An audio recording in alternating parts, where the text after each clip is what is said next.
Buenas tardes, vamos a trabajar hoy con producción aviar. Habíamos hablado que la cadena productiva de aves o de productos de aves se inicia en el eslabón primario, la granja, después pasa al eslabón secundario, que puede ser la industria que acondiciona los huevos en el caso de producir huevos, o la faena de aves, y así el transporte y distribución y consumo. En relación a la producción aviar, se focaliza dentro de lo que es la provincia de Entre Ríos, con diferentes granjas también a lo largo del país, pero la producción más importante se halla en la provincia de Entre Ríos. La inocuidad de la cadena alimentaria aviar y de la bioseguridad se basa en muchos aspectos que nosotros estuvimos trabajando en base al sistema productivo, pero tiene que ver con las buenas prácticas en el transporte de aves, en el personal que trabaja con respecto a las aves, lo que es el suministro de agua y alimentos seguros para las aves, las condiciones medioambientales y de bioseguridad, las buenas prácticas en la producción de los alimentos en general, las buenas prácticas en sanidad animal, vacunaciones, toda la atención a los animales, instalaciones que también están relacionadas con la sanidad y el control de plagas o MIP, el bienestar animal, respetando las distancias, los lugares para las aves, el buen trato. Todo esto hace a la obtención de inocuidad alimentaria y a la bioseguridad en la granja. Los objetivos de la producción aviar son el obtener un producto y según la línea que estemos utilizando podemos obtener carnes de aves, que hoy en día son un sustituto muy importante a las carnes bovinas por su precio, por la facilidad de conversión, por el tiempo de producción. Son ciclos de producción cortos y generalmente en 45 días obtenemos carne de aves. Otra línea es la producción de huevos, ¿sí? Quizás en el tiempo es más largo porque recién la producción de huevos una hembra empieza a realizarla a las 20 semanas y dura hasta los 2 años aproximadamente de vida útil. Podemos tener doble propósito cuando obtenemos carne y huevos al mismo tiempo, o una tercera línea, como yo les había mencionado, de reproductores para obtener a su vez los pollitos para producción de carne o para producción de huevos. Las razas tenemos en lo que es gallinas, gallos, razas más importantes, hay líneas que son importantes para la producción de huevos y otras para la producción de carnes. Tenemos la Leghorn con sus características, generalmente son buenas ponedoras, pero el pollo es pequeño para la producción de carne, ¿sí? Son estas, yo les voy a dejar la presentación también aparte para que puedan evaluarla, para que puedan mirarla bien. La Orpington, ¿sí? La gallina Orpington, ahí tienen también al gallo. Pueden tener las variedades leonada y la negra. Son buenas ponedoras y alcanzan también muy buen peso para producción de carne. La Plymouth Rock barrada, que es la bataraza, ¿sí? Ahí tienen al macho y a la hembra.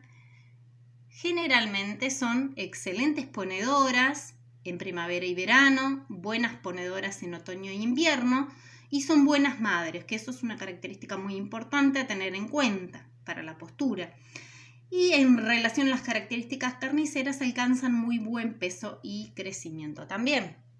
Vamos a la próxima raza, la Rhode Island, la variedad red o colorada, ¿sí? Ahí tenemos la hembra y ahí tenemos al macho. Son excelentes ponedoras todo el año y muy buena madre. Tienen como características carniceras, buen peso y crecimiento adecuado. O sea, casi todas estas razas las podemos utilizar para doble propósito. La New Hampshire, ¿sí? Ahí tenemos al macho, el clásico gallo. Y tiene características de ponedoras. La hembra es excelente ponedora en primavera y verano y buena ponedora en otoño e invierno. Son buenas madres. Y las características carniceras se dan que alcanzan un excelente peso y crecimiento. Por eso es la raza indicada para la cría de pollos parrilleros. La New Hampshire, ¿sí? Después tenemos la Sussex.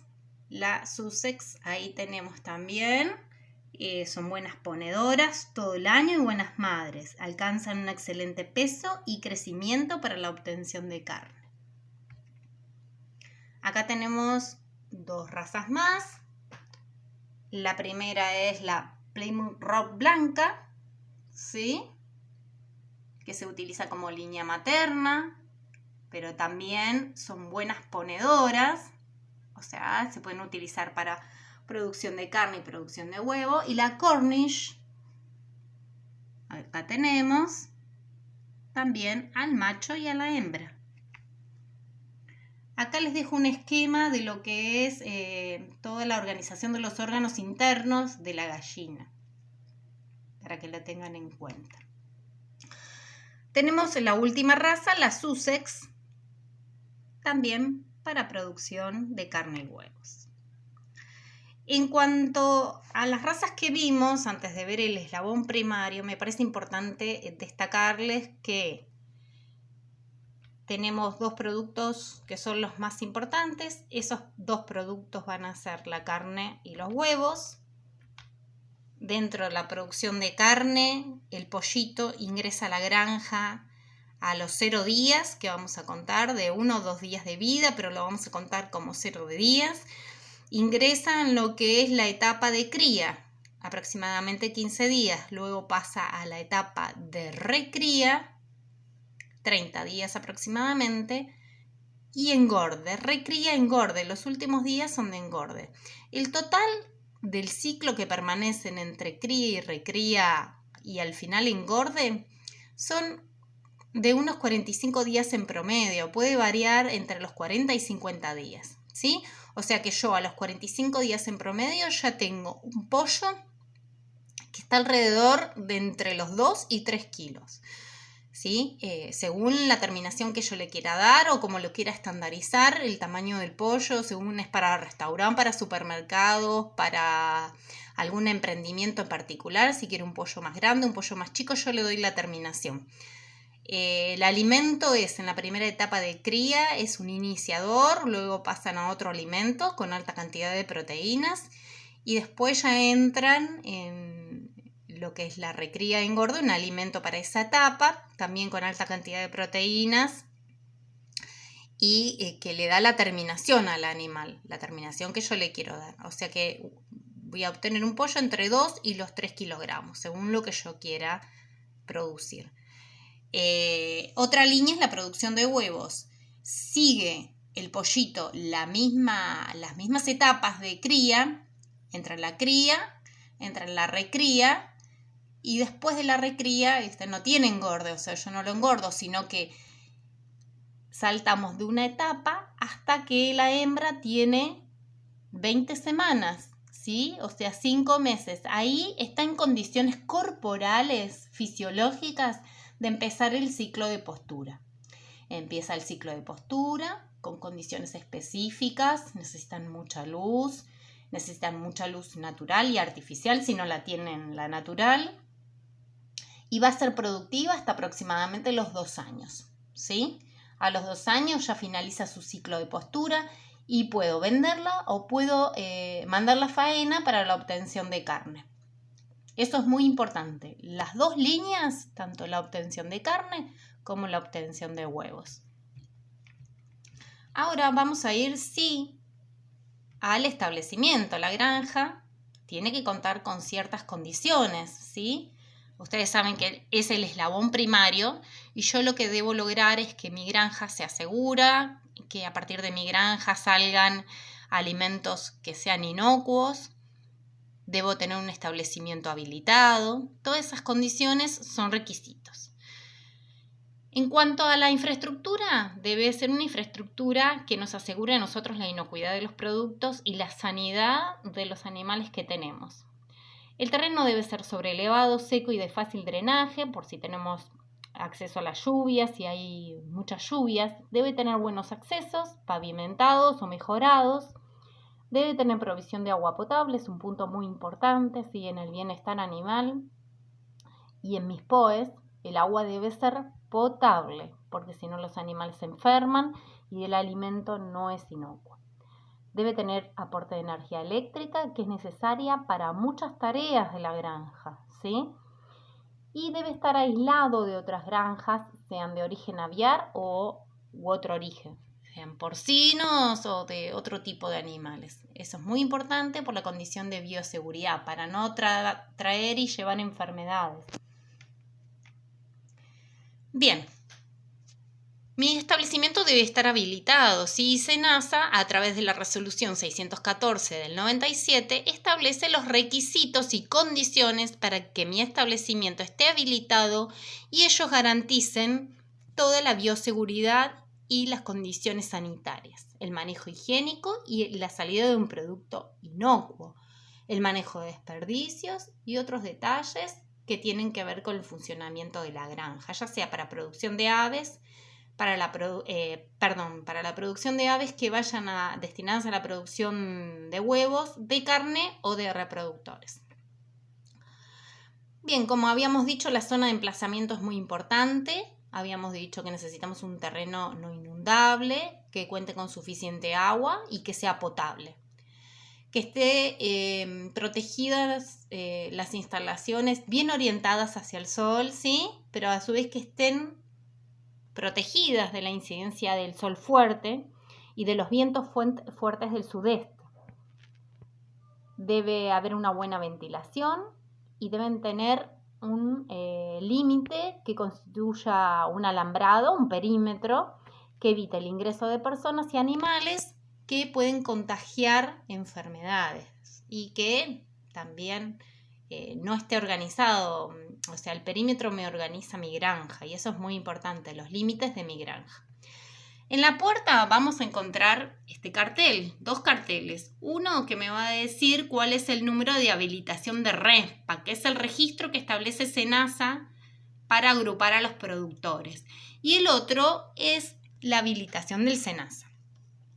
También voy a tener que tener un equipo para el lavado y desinfección de camiones, ¿sí? Jaulas, implementos, equipos, porque esto constituye una medida de bioseguridad muy importante.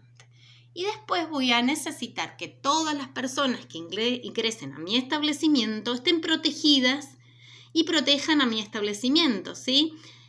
Todas esas indumentarias y accesorios hacen que yo mantenga las medidas de bioseguridad de toda persona que ingrese al establecimiento para que no salga con enfermedades ni ingrese enfermedades a la granja. Como yo les había contado, debe haber un filtro sanitario al ingreso de la granja. Después, los accesos deben estar mejorados y pavimentados y los galpones deben estar separados entre sí 50 metros. Por supuesto, marcado en rojo está el perímetro que circula a toda la granja. Acá tienen un ejemplo de los galpones. Esos galpones deben estar en buenas condiciones, con una malla lateral, una protección contra la luz, bien aireados.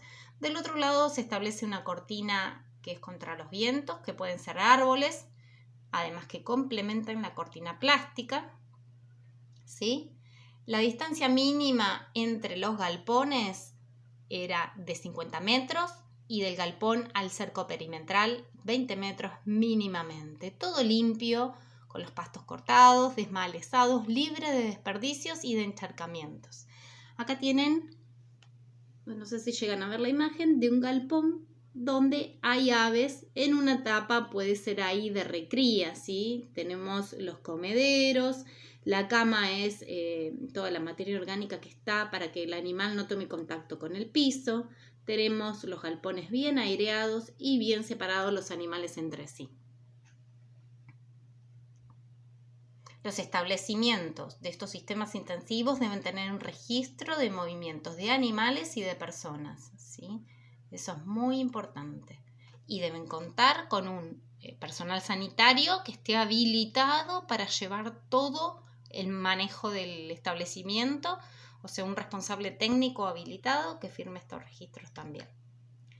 Acá tienen fotografías, esos son del interior de galpón, con el sistema de bebederos y comederos, el sistema de ventilación y lo que es muy importante, el almacenamiento del alimento para los animales, que tiene que estar en buenas condiciones, ya sea el alimento en etapa de iniciador, el que se usa en etapa de cría, el que se usa en recría y engorde, o los ponedores que tienen un alimento específico para las necesidades de postura, que son de altos requerimientos de calcio y de proteínas.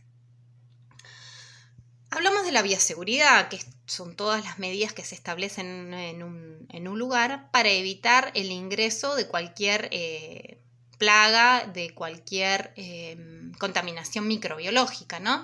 La bioseguridad activa es muy importante en las granjas. Se controlan las visitas, se establece un método de eliminación de cadáveres y de estiércol, un MIP, ¿sí? Control de roedores y otras plagas, control de animales salvajes y domésticos que tengamos dentro del establecimiento. Se asegura la calidad del agua y del alimento, que está dentro de las buenas prácticas de ganadería y también dentro de los POEs, la calidad del agua. Los programas vacunales y sanitarios son muy importantes, evitar enfermedades, hacer prevención para obtener un alimento inocuo. El cerco perimetral es una medida muy importante de bioseguridad activa, limita mi granja.